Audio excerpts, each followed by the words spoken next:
Here I've got the Pixel Pro wireless and wired camera shutter. A lot of photographers don't know just how important a wireless or wired camera shutter is. So what makes it so important is that you have 3 settings on your camera, your DSLR. I use a Sony a7 III, and you have 3 settings. You have your ISO, your shutter speed, and your aperture. And so when you're trying to take, let's say you're taking product photos, you want the whole thing to be in focus, right?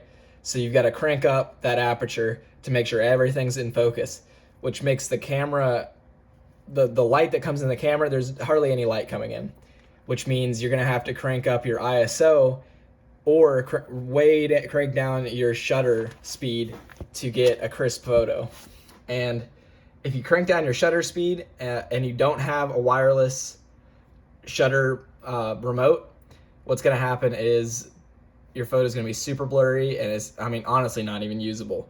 And then the second best option is cranking up that ISO, leaving your shutter speed at 1/125, and then you've got the most grainy photo you've ever seen.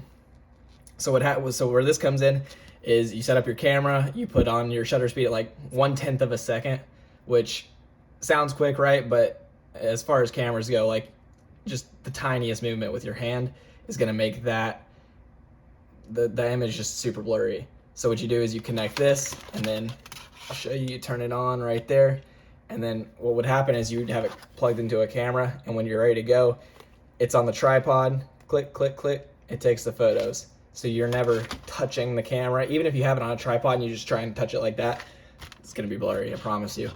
And this is great for if you want to like take photos of yourself, set the tripod up, walk away, you can hold this behind your back, take a photo with somebody. That's what this is really good for. Another thing is if you're like really any low light photographer, but specifically if you like taking photos of stars, absolutely have to have one of these. I took my first star photos with these and they turned out great. Have to have